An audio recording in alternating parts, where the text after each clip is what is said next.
Bonjour, moi c'est Marie. Je suis coach et ma mission est de guider les femmes vers la liberté et la paix intérieure, l'épanouissement et l'amour.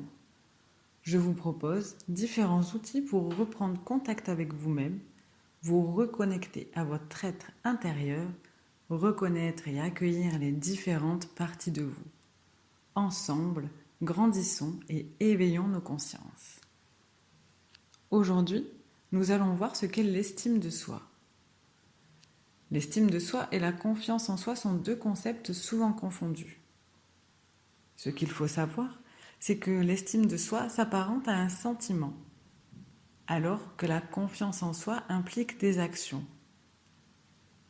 L'estime de soi peut se définir comme une aptitude à éprouver un sentiment favorable à son égard.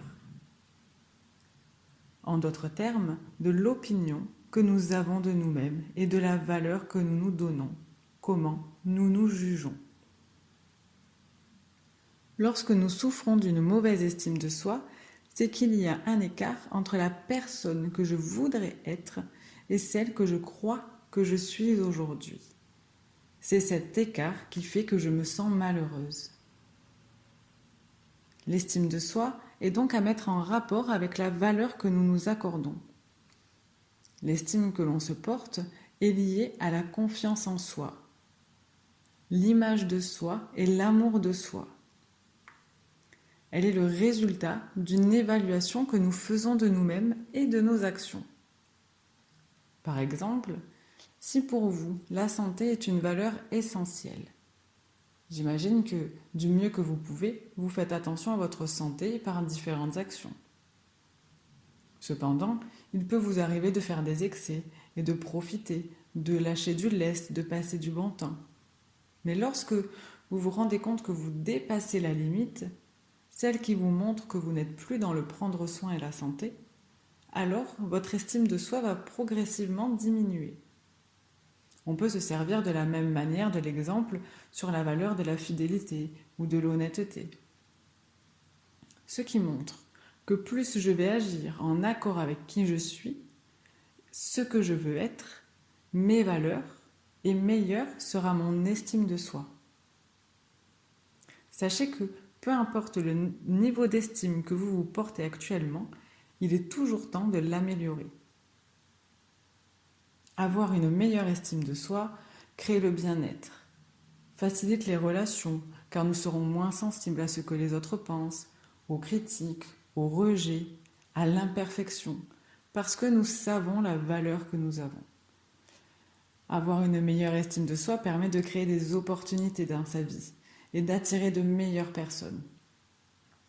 Vous allez me dire, ok, mais comment améliorer mon estime de soi? D'abord, notez qu'est-ce qui vous fait dire que vous manquez d'estime de vous-même. Comment mesurez-vous votre estime de soi? À quoi percevez-vous que vous manquez d'estime de soi?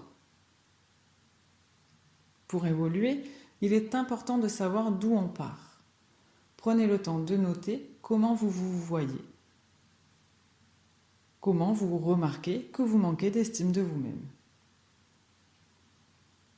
Ensuite, vivre en accord avec vos valeurs. Nous avons un système de hiérarchie de valeurs, avec des choses qui sont essentielles pour nous. Je vous propose de trouver une liste de valeurs et d'en sélectionner une dizaine, puis de les classer par ordre d'importance, en partant de ce qui est essentiel et non négociable. Ça vous permettra de savoir où placer votre attention, votre argent et vous aidera à prendre de grandes décisions dans votre vie. Honorez-vous et agissez en fonction de ce qui est important pour vous. Notez aussi qu'à chaque fois que vous prenez une décision pour les autres, vous réduisez votre estime de vous-même. Apprenez donc à vous écouter, à vous choisir, à dire non. Apprendre à dire non, c'est se dire oui à soi. Troisième point, faites attention à vous.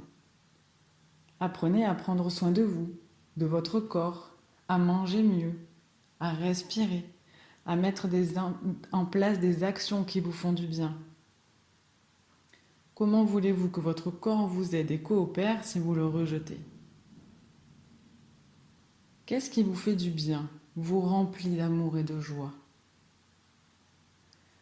Quand avez-vous mis ces choses en pratique pour la dernière fois? Et aujourd'hui, qu'avez-vous fait pour vous? Misez sur vous. Peu importe la valeur que vous vous donnez aujourd'hui, prenez soin de vous comme quelque chose qui a de la valeur, qui va prendre de la valeur. En quatrième point, pardonnez-vous le passé. Pour cela, il faudra vous aimer. Profondément vous aimer. Je vous propose ici un exercice simple. Remarquez, dans un premier temps, la façon dont vous vous parlez.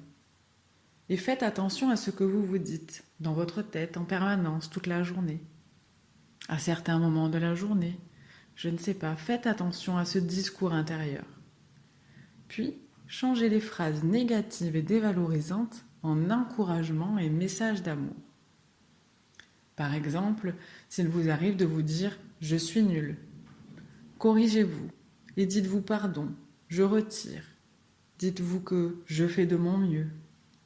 Pour aller plus loin, demandez-vous qu'est-ce que vous pourriez changer ou faire pour que ça se passe d'une meilleure façon pour vous. N'hésitez pas à vous dire je t'aime. Accordez-vous un moment avec vous-même chaque jour et prenez le temps de vous regarder. De bien vous regarder. De voir cet enfant à l'intérieur de vous, qui a besoin de tout votre amour et votre bienveillance, qui a besoin que vous vous pardonniez le passé. Enfin, reconnaissez vos talents. Vous avez des talents et des capacités. Acceptez-le, reconnaissez-le et développez vos talents. Cela vous rendra plus heureuse et épanouie. Pour conclure, nous avons vu 5 points qui favorisent l'estime de soi. En 1, faites un état des lieux. En 2, reconnaître et classer ses valeurs. En 3, prendre soin de soi, apprendre à s'aimer, à s'honorer. En 4, se pardonner. Et en 5, reconnaître ses talents. Voilà, c'est fini. Si vous avez aimé cet épisode, appuyez sur le petit pouce en bas de la vidéo, abonnez-vous et partagez.